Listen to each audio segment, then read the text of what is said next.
7 ಅದರದೇ ಆದಂಥ ಒಂದು ವೈಬ್ರೇಷನ್ಸು ಇದೆ, ಅದರದೇ ಆದಂಥ ಒಂದು ಲೋ ಕೂಡ ಇದೆ. ನಿಮಗೆ ಪರ್ಸನಲ್ ಇಯರ್ ನಂಬರ್ 7 ಬಂದಾಗ ಯಾವ ರೀತಿ ಹಿಂಟ್ ಕೊಡುತ್ತೆ ಅಂತಂದರೆ,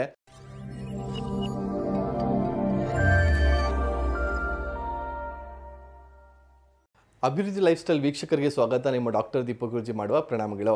ಸೊ ಇವಾಗ ಏನು ಪರ್ಸನಲ್ ಇಯರ್ ನಂಬರ್ ಸೀರೀಸ್ ಮಾಡ್ತಾ ಇದ್ದೀವಿ, ಇವತ್ತು ಮಾತಾಡುವಂಥ ನಂಬರ್ ಆದರೆ 7ನೇ ನಂಬರ್ ಮಾತಾಡ್ತಾ ಇದ್ದೀವಿ. ಯಾರ್ದೆಲ್ಲ ಪರ್ಸನಲ್ ಇಯರ್ ನಂಬರ್ 7 ಬರುತ್ತೆ 2024ರಲ್ಲಿ ಯಾವ ರೀತಿ ಒಂದು ವೈಬ್ರೇಷನ್ಸ್ ಇರುತ್ತೆ ಅನ್ನೋದನ್ನು ತಿಳಿಸ್ತಾ ಬರ್ತೀನಿ. ಮೊದಲಿಗೆ ಇನ್ನೂ ಯಾರಿಗೂ ಪರ್ಸನಲ್ ಇಯರ್ ನಂಬರ್ ಹೇಗೆ ಕಂಡುಹಿಡಿಯೋದು ಅಂತ ಗೊತ್ತಿಲ್ಲ ಅಂತಂದರೆ, ಇಲ್ಲಿ ಕೆಳಗಡೆ ಕೊಟ್ಟಿರುವಂಥ ಲಿಂಕಲ್ಲಿ ಪರ್ಸನಲ್ ಇಯರ್ ನಂಬರ್ ಹೇಗೆ ಕಂಡುಹಿಡಿಯೋದು ಅಂತ ತಿಳಿಸಿದ್ದೀನಿ. ಸೊ ಆ ವಿಡಿಯೋ ನೋಡಿ ಆಮೇಲೆ ಈ ವಿಡಿಯೋ ನೋಡಿ ಒಂದು ಕ್ಲಾರಿಟಿ ಸಿಗುತ್ತೆ ಅಂತ ಹೇಳಕ್ಕೆ ಇಷ್ಟಪಡ್ತೀನಿ. ಸೊ ಪರ್ಸನಲ್ ಇಯರ್ ನಂಬರ್ 7 ಯಾವುದೇ ಬರ್ತ್ ನಂಬರ್ ಆಗಲಿ, ಇರ್ರೆಸ್ಪೆಕ್ಟಿವ್ ಆಫ್ ಬರ್ತ್ ನಂಬರು, ನಿಮಗೆ ಪರ್ಸನಲ್ ಇಯರ್ ನಂಬರ್ 7 ಬಂದಾಗ ಯಾವ ರೀತಿ ಹಿಂಟ್ ಕೊಡುತ್ತೆ ಅಂತಂದರೆ, ಮೊದಲಿಗೆ ನಾವು 7ನೇ ನಂಬರ್ನ ನಾವು ಏನು ಅಂದ್ಕೊಳ್ತೀವಿ, ಒಂದು ಅಡ್ಜಸ್ಟ್ಮೆಂಟ್ ನಂಬರ್ ಅಂತಲೂ ಹೇಳ್ತೀವಿ, ಅಥವಾ ವಿಸ್ಡಮ್ ನಂಬರ್ ಅಂತಲೂ ಹೇಳ್ತಾ ಇರ್ತೀವಿ, ಅಥವಾ ವೀಕ್ ನಂಬರ್ ಅಂತಲೂ ಹೇಳ್ತಾ ಇರ್ತೀನಿ. ಸೊ ಈ 7ರ ವೈಬ್ರೇಷನ್ಸೇ ಹಾಗೆ. ಒಂದು ಕಡೆ ನಾವು ತುಂಬ ವೀಕ್ ಅಂತಲೂ ಹೇಳೋಕ್ಕಾಗಲ್ಲ, ಒಂದು ಕಡೆ ಕೇತು ಮನೋಭಾವ ಅಂದರೆ ಏನೋ ಬರೀ ಬಾಲ ಮಾತ್ರ, ತಲೆ ಭಾಗ ಇರಲ್ಲ, ಒಂದು ಸ್ವಲ್ಪ ತುಡಿತ ಜಾಸ್ತಿ, ಇಂಟೆಲೆಕ್ಚುಲ್ ಯಾರು ಬಂದು ನಮ್ಮನ್ನು ಒಂದು ದಡಕ್ಕೆ ಸೇರಿಸ್ತಾರೇನೋ ಅನ್ನೋ ಒಂದು ಭಾವ ಇರ್ತದೆ. ಬಟ್ ಎಲ್ಲೋ ಒಂದು ಕಡೆ 7ನೇ ನಂಬರ್ ನಾವು ನೋಡಿದ್ರೆ ಒಂದು ಅದಕ್ಕೆ ಆದಂಥ ಒಂದು ಸಪ್ರೇಟ್ ವೈಬ್ರೇಷನ್ಸು ಇರುತ್ತೆ. ನೋಡಿ, ನಾವು ಒಂದು ಕಾಮನ್ ಬಿಲ್ಲಲ್ಲಿ ನೋಡಿದ್ರೆ ಏನಾಗುತ್ತೆ, 7 ಕಲರ್ಸ್ ಇರುತ್ತೆ. ಅಥವಾ ಸಪ್ತ ಸ್ವರಗಳಲ್ಲೂ ನೋಡಿದ್ರೆ ಸಾರೆ ಗಾಮ ಪ ಅಲ್ಲೂ ಕೂಡ 7 ಇರ್ತದೆ. ಅಥವಾ ನಮ್ಮ ತಿರುಪತಿ ಬೆಟ್ಟ ನೋಡಿದ್ರು ಕೂಡ 7 ಕುಂಡಲವಾಡ ಅಂತೀವಿ. ಅಥವಾ ನಮ್ಮ ದೇಹದಲ್ಲಿರುವಂಥ ಚಕ್ರಗಳೆಷ್ಟು 7 ಚಕ್ರ ಇದೆ.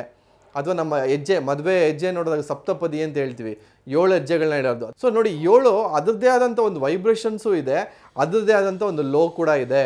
ಸೊ ಯಾವ ರೀತಿ ಅದರಿಂದ ಎಲ್ಲದರಿಂದ ಹೊರಗಡೆ ಬರೋದು ಅಂತಂದನ್ನು ತಿಳಿಸ್ತಾ ಹೋಗ್ತೀನಿ ಸ್ನೇಹಿತರೆ. ಮೊದಲಿಗೆ ಇಯರ್ ನಂಬರ್ 7 ಬಂದಾಗ ಏನು ತೋರಿಸುತ್ತೆ ಅಂದರೆ, ನಾವು we should start seeking support ಅನ್ನೋದನ್ನು ನಾವು ಇಲ್ಲಿ ಅರ್ಥ ಮಾಡ್ಕೊಂಬಿಡ್ಬೇಕು. ನಾವು ಯಾವಾಗಲೂ ಅಷ್ಟೇ ಪರ್ಸನಲ್ ಇಯರ್ ನಂಬರ್ 7 ಬಂದಾಗ ಸ್ವಲ್ಪ ಸ್ಲೋ ಡೌನ್ ಆಗಬೇಕು, ಸ್ವಲ್ಪ ಸ್ಪಿರಿಚುವಲ್ ಕಡೆ ಸೀಕ್ ಮಾಡಬೇಕಾಗತ್ತೆ. ನಮ್ಮ ಏನು ನಮ್ಮ ಭಾವನೆಗಳಿದೆ ಸ್ವಲ್ಪ ಎಲ್ಲನೂ ಕೂಡ ಸ್ವಲ್ಪ ಆಧ್ಯಾತ್ಮಿಕ ಕಡೆ ಅಥವಾ ಸ್ವಲ್ಪ ಯೋಗ ಕಡೆ ಸ್ವಲ್ಪ ಕಾಮ್ ಡೌನ್ ಮಾಡ್ಕೊಳ್ಳೋದು ಸೂಕ್ತ ಅಂತ ಹೇಳೋಕ್ಕೆ ಇಷ್ಟಪಡ್ತೀನಿ. ಸೊ ಎಲ್ಲೋ ಒಂದು ಕಡೆ 7ನೇ ನಂಬರ್ ಬಂದ ತಕ್ಷಣ ನೀವೇನಾಗಬೇಕು, ಅಲರ್ಟ್ ಆಗಬೇಕು. ಒಂದು ಕಡೆ ಲಾಜಿಕಲ್ ಥಿಂಕಿಂಗ್ ಮಾಡೋಕ್ಕೆ ಶುರು ಮಾಡ್ತೀರಾ, ರಿಸರ್ಚ್ ಮಾಡೋಕ್ಕೆ ಶುರು ಮಾಡ್ತೀರಾ, ಸ್ವಲ್ಪ ಇಂಟೆಲೆಕ್ಚುವಲ್ ಸ್ಟಡಿ ಮಾಡೋಕ್ಕೆ ಶುರು ಮಾಡ್ತೀರಾ. ಸೊ ಈ ವರ್ಷ ನೀವು ಏನು ಮಾಡ್ತೀರಾ, 6ನೇ ನಂಬರಿಂದ ಒಂದು ಒಳ್ಳೆ ವೈಬ್ಸಿಂದ ಪಾಸಾಗಿರ್ತೀರ.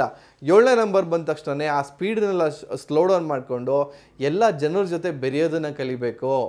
You should always start seeking support. ಇದು ಮೂಲ ಮಂತ್ರ ಏನು, ಸ್ಟಾರ್ಟ್ ಸೀಕಿಂಗ್ ಸಪೋರ್ಟ್. ಅಂದರೆ ಜನರ ಹತ್ರ ನೀವು ಹೋಗಬೇಕು, ನಿಮ್ಮ ಸಹಾಯ ಕೇಳಬೇಕು. ನೀವು ಏನು ಕಷ್ಟದಲ್ಲಿದ್ದೀರಾ ಎಕ್ಸ್ಪ್ರೆಸ್ ಮಾಡ್ಕೊಬೇಕು. ಆ ಎಕ್ಸ್ಪ್ರೆಸ್ ಮಾಡ್ಕೊಳ್ಳೋಕ್ಕಾಗಿಲ್ವಾ, ಒಂದು ಕಡೆ ಆಧ್ಯಾತ್ಮಿಕ ಕಡೆ ಅಥವಾ ದೇವ್ರ ಕಡೆ ಒಂದು ಭಕ್ತಿ ಕಡೆ ನಿಮ್ಮ ಭಾವನೆ ಇರಬೇಕು. ಸೊ ಈ ರೀತಿ ಎಲ್ಲ ಮಾಡ್ಕೊಂಡು ಬಂದಾಗ ಅದ್ಭುತವಾದಂಥ ರಿಸಲ್ಟ್ಸ್ನ ನೋಡ್ಬೋದು. ಸೊ 2024ರಲ್ಲಿ ಒಂಚೂರು ಸ್ಲೋ ಡೌನ್ ಮಾಡ್ಕೊಳ್ಳಿ, ಒಂದು ಸ್ವಲ್ಪ ಸ್ಪಿರಿಚುವಲ್ ಆಗಿರಿ, ಒಂದು ಆಧ್ಯಾತ್ಮಿಕ ಕಡೆ ನಿಮ್ಮ ಸ್ವಲ್ಪ ಒಲವಿರಲಿ. ಆ 7 ಅದರದೇ ಆದಂಥ ಒಂದು ವೈಬ್ರೇಷನ್ಸು ಕೊಡುತ್ತೆ, ಲಾಜಿಕಲ್ ಆಗಿ ಥಿಂಕು ಮಾಡಿಸುತ್ತೆ, ಒಂದು ರಿಸರ್ಚ್ ಕಡೆ ನಿಮ್ಮನ್ನು ಕರ್ಕೊಂಡು ಹೋಗುತ್ತೆ ಅಂತ ಹೇಳಕ್ಕೆ ಇಷ್ಟಪಡ್ತೀನಿ. ಸೊ ಸಾಕಷ್ಟು ಜನರಿಗೆ ಇದನ್ನು ಶೇರ್ ಮಾಡ್ತಾ ಬನ್ನಿ ಅಂತ ಹೇಳ್ತಾ ಇವತ್ತಿನ ಸಂಚಿಕೆ ಮುಗಿಸ್ತಾ ಸ್ನೇಹಿತರೆ, ವಂದನೆಗಳು.